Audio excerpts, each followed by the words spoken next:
That's easy. This is a little bit easier to see into that too.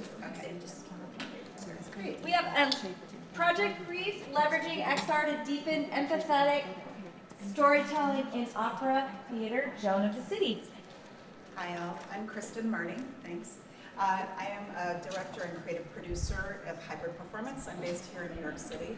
I'm also the founding artistic director of Here Art Center and the co-founding director of the Prototype Festival. I've been working as an artist crossover activist throughout most of my career. And so I've done a lot of works over the years that jump back and forth and connect the dots between those things. What we're going to talk about today is Joan of the City. It's a site-specific multimedia AR opera that is going to tell the story of a modern-day Joan of Arc. But our Joan has living on the streets of New York or another city around the United States and has been displaced because of the forces of gentrification. And she has these visions of how she can make change and battle gentrification and change where her existence is. And she's trying to save the city from these occupying forces that are greed and corruption. And what we're doing with the piece is Joan of Arc was a person who saw visions and no one could see her visions, but nonetheless she eventually persuaded people to her point of view. And our Joan similarly is in the streets and seeing visions that no one else sees. But anyone who comes to our show is armed with AR glasses and so can see the visions that Joan is seeing on the streets. So she's not alone in her visions any longer. So the idea is that they can see what she sees and they hear what she hears. We actually have 5 Joans in the piece. And the Joans each have a different journey, and there are 5 different groups of audience members who follow those Joans through the streets. I'm creating this piece with Kamala Shankaram. She's a composer. She and I have done a bunch of projects together over the years in different ways. Just to jump into a couple of the projects that I've done in the past that are related, there's a piece I made called Lush Valley, which was a piece about citizenship and civic responsibility. And in the piece, instead of entering a theater, you entered an immigration office and you were applying for citizenship to a fictional country called Lush Valley. And your journey was waiting in line, talking to immigration officers, filling out forms, having conversations with other people, and trying to figure out if you could be a citizen there or not. And at the end of the piece, every night we had created a new citizenship oath that was created by the people who were in the space that evening. And anyone who participated throughout the process had the opportunity to take that oath and become a citizen of Lush Valley. So that's like one of the pieces that I've done. Here they are taking the oath at the end of the piece. I did another piece called Trade Practices. It was out on Governor's Island. It's a piece that's dealing with money and value and who gets to decide what things are worth. This piece, we created a market.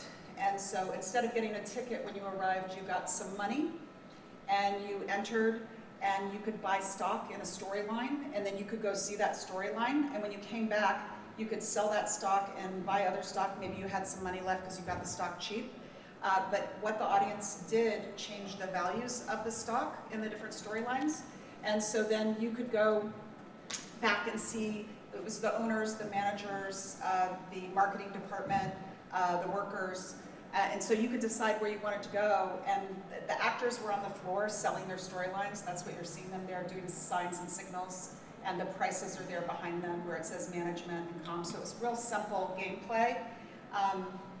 But then you went into the storylines, and sometimes this is the next one, but sometimes when you went into a storyline, you bought for the workers, but suddenly the workers joined the owners. So somebody else may have spent a lot more money to see the owners, and you were seeing the workers, but then you got to see the owners' storyline anyway, because the owners and the workers got together. So it was just this kind of game that was about creating value in front of your eyes so that it was less abstract for you. So then a piece that Kamala and I made most recently was called Looking at You. This was an immersive privacy opera, and what we were doing in this piece was we were interested in how you give up your rights unconsciously, how many people on social media and in other contexts give up their identities, and it's being used by these corporations in ways that they're not even aware of. This is something a lot of people are conscious of but don't care. And what we did in this piece was we actually collected data on the audiences every night before they came, whatever they made public on social media, and we put that data in the show. We had little tablets on every table, and we knew where audience members were seated, so we localized the data that we had collected to the audience members sitting at those tables. And then up on the big screens, you could see everybody's data that they had put up. So it became really visceral and real for people. They were quite shocked when they were seeing their pets. We also had lyrics every night that were changed based on what we found in the social media. So we'd go up to someone and call them by name and ask how their wife was by name, or talk about their child and what school they went to. So we found out enough stuff that it was pretty creepy. And then we had conversations every night. We had great tech writers come and talk with us, and we reassured people that we had deleted their data, that we weren't keeping their data. But if a small theater company could do this, what can much larger corporations with greater resources? So those are past works that Kamala and I have worked on. So with this work, our Joans are wandering the streets. There are 5 Joans, there are 5 different audiences. The Joans start alone. And they are bringing the audience on their journey. Along the way, they meet another Joan in the street. They meet 3 Joans, and then all 5 Joans and 5 musicians that they run into each other all end up in one space. By the time the Joans join together, the idea is that they have enough strength and understanding that they're able to they don't need to be translated any longer through the technologies. So the glasses get removed, and now the visions and things that she's hearing are live in the space. They're projected, mapped onto the buildings of the street where we're doing the performance. And the audio is out in the space. It's no longer being translated. Unfortunately, Joan doesn't make it, just like in Joan of Arc. She doesn't manage to beat the forces of corruption and greed. But it's still a piece that we think gets people to think about the impact that their choices can have and connection. Joan is constantly fighting with a data monster that's all about all the things that undermine people's ability to exist in their spaces. To make this piece, Kamala and I wanted to, we were not comfortable representing the words of the homeless women that we're speaking about in the piece.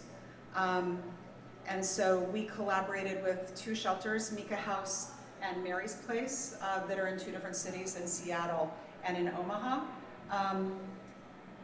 We did a series of writing workshops with prompts with women who were clients of these shelters. And all of the words that are in the opera were written by these women. We paid them for their words, and we will pay royalties to the shelters that often have very long-term relationships with their clients. So there's a sense that unhoused or homeless folks don't have connections to places over time, but they actually do. And so these shelters have these relationships with these women over time. And we wanted to have that happen in the piece. So it's in each place that we do the piece, we will work with a local shelter, and we will do interviews and have a bookend that is local to each place where we do it. We've been commissioned by Opera Omaha and Opera San Diego, so we will be doing it in those 2 cities for sure. We hope to be bringing it to New York, but we don't have a New York partner yet. And we are in conversations in Seattle and in a couple places in the Southwest. So anywhere we do it, there'll be a bookend at the beginning and the end that is reflective of that community and issues that that community is facing that surround the existing work. I think the big thing to just step into now is, for us, it was really important to think about how we could use different tools to tell this story. It's not a story we wanted to put in the theater. It's not a story that we just wanted audiences to watch in a passive way. So we really wanted to activate their engagement with the glasses and with their ability to experience it. You know, we are still struggling to have the right tool because there aren't really glasses out there yet that are doing exactly what we need. So, other versions of the piece would be that we have it on phones or we have it on tablets. To mention, we will provide whatever the audience needs to experience the work, because we don't want there to be a barrier that someone has to have a smartphone to see the work. We want anybody who wants to come see the work to be able to see it. So we will provide people whatever they need to see the work. But the reason we're not that interested in using the tablets or the phones is because I'm talking to you and I put my phone down I'm watching what you're doing, and so I'm going to miss a bunch of stuff that's happening here. So the seamlessness of just working with the glasses feels like it would make a really big difference for a viewer's experience, and also their ability to turn or travel in space and have the proportions be what we need them to be. We have a bunch of the members of our team, but we are still looking for partners. What more? You can contact Annie. We're looking for all kinds of partners on the project. We're looking for money. We're looking for places to do it here in New York City. We're still looking for the right hardware, so if anybody knows about new hardware that we don't know about, tell us about it, because we'd love to partner with you. That's it. That's my little chat. Thank you so Thanks very much. That was fantastic. I'm from Seattle, so I was like, well, I know that place. Oh, good.